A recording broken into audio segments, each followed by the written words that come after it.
Hello everybody, acupressure Jaiswal sir channel में आप सभी का स्वागत है। एक्यूप्रेशर पार्ट 1 में हम सभी ने जाना बेसिक्स एक्यूप्रेशर के बारे में। इस वीडियो में हम सभी जानेंगे हमारे नाभि से संबंधित जो भी समस्याएं होती हैं उसके बारे में। आपने वीडियो को बहुत प्यार दिया, सपोर्ट दिया, उसके लिए आपका बहुत बहुत धन्यवाद। आगे आपके हेल्थ से रिलेटेड कोई भी आपको दिक्कत है, आप सर से संपर्क कर सकते हैं उनके पर्सनल नंबर पे जो आपके स्क्रीन पे होंगी। चलिए आइए देखते हैं, आज सीखते हैं इस वीडियो में क्या है। जी, सबसे पहले तो मैं अपने गुरु और अब सभी साथियों को हृदय से प्रणाम। प्रेशर पार्ट 2 में तो आज पार्ट 2 की जो बात बताने की है वो मैं आपको एक्यूप्रेशर की पहली जो ज्ञान कहिए, उपचार कहिए या किसी की मदद करिए, वो है नाभि। दोस्तों, नाभि हमारे शरीर का वो केंद्र बिंदु है जहां से पूरा शरीर का संचार, यानी ये कह सकते हैं कि वहीं से हमारे जीवन की सारी व्यवस्था जुड़ी हुई है या सारे तंत्र जुड़े हुए हैं। आपने देखा होगा कि माँ के गर्भ में एक बच्चे का पूरा पोषण, यानी उसकी किसी और चीज की जरूरत, जो भी चीजों की जरूरत पूरी होती है वो नाभि के से ही होती है। तो बच्चा बाहर होने के बाद उस नाभि का काम अमूमन सभी लोग जानते होंगे कि काम खत्म। ऐसा नहीं है दोस्तों, मैं आपको बताना चाहता हूं, नाभि एक ऐसी व्यवस्था है जो आपके सारे व्यवस्था को केंद्रित करके रखती है। और हमारे जो दादी नानी माँ जो हुआ करती थी वो इसके बारे में बखूबी जानती थी।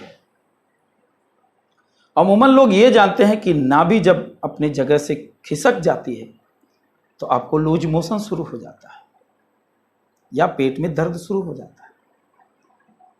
ये अमूमन सभी जानते हैं, लेकिन नाभि एक ऐसी व्यवस्था है, अगर ये अपने स्थान से खिसक गई तो आपके शरीर में किसी भी प्रकार एनीथिंग, यानी कहीं भी कुछ भी आपको प्रॉब्लम क्रिएट कर सकता है। तुरंत अगर पेट का दर्द है तो वो तो आपको तुरंत पता चल जाता है, लेकिन अगर आपका कहीं और इनबैलेंस के कारण अगर उसका इफेक्ट जा रहा है तो आपको महीने, 2 महीने, 3 महीने में पता चलता है। विदिन साल भर तक नहीं पता चलता, साल भर बाद पता चलता है। और हम जैसे लोगों से जैसे ही मिलते हैं तो हम उनके नाभि को सही स्थान पे करते हैं, जिससे उनकी वो समस्या ठीक हो जाती है। तो एक्यूप्रेशर में सबसे पहली डायग्नोसिस कहिए या उपचार कहिए, वो होता है नाभि।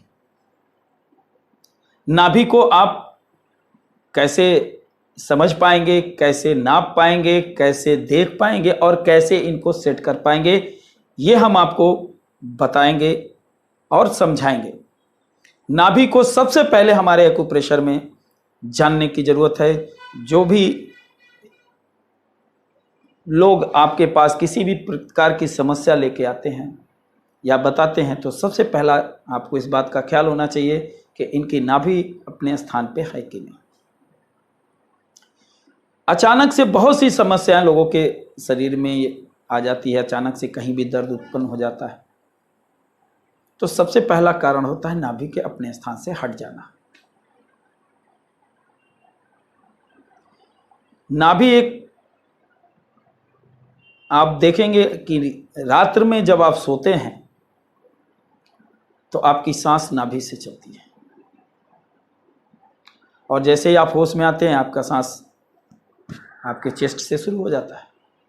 नाभि के बारे में और बहुत सी बातें हैं जो हम एक्यूप्रेशर के या इस थेरेपी के आवश्यकता की नहीं है, बट उतनी आवश्यकता है कि हमारे शरीर के अंदर या हमारी इस एक्यूप्रेशर की ज़रूरत इतनी है कि हम सबसे पहले नाभि को जानें, पहचानें और उसका उपचार करें या उसको उसके सही स्थान पे पहुंचाएं। तो दोस्तों, इस नाभि को देखने और पहचानने और उपचार के लिए मैं आपको एक बच्चे के माध्यम से रेटकली दिखाना चाहूँगा और आप उसमें देखेंगे कि नाभि आप कैसे पहचान सकते हैं। नाभि को पहचानने के बाद आप जैसे ही उसकी नाभि को सेट करेंगे, विदिन 10 से 20 मिनट बाद आपको वो समस्या छोटी मोटी जो तुरंत आई होगी, वो आपको धीरे धीरे लगेगा कि वो समस्या धीरे धीरे कम हो रही है। तो नाभि के बारे में हम प्रैक्टिकली आपको समझाएंगे और कैसे सेट करना है इसके बारे में भी बताएंगे। इसको देख करके आप आसानी से नाभि को चेक कर सकते हैं और नाभि को स्थान पे ला सकते हैं। सबसे पहला हमारा एक्यूप्रेशर का सबसे पहला जो चिकित्सा कहिए, उपचार कहिए, थेरेपी कहिए, जो भी नाम आपको देना है दे सकते हैं। पहला काम हमें यही करना चाहिए। किसी को किसी भी प्रकार की समस्या हो, क्रॉनिक हो, एक्यूट हो, जो भी हो, लेकिन एक्यूप्रेशर जगत में या एक्यूप्रेशर थेरेपिस्ट में सबसे पहले नाभि को ही हमें ठीक करना चाहिए। तो दोस्तों, हम आपको इसके बारे में प्रैक्टिकली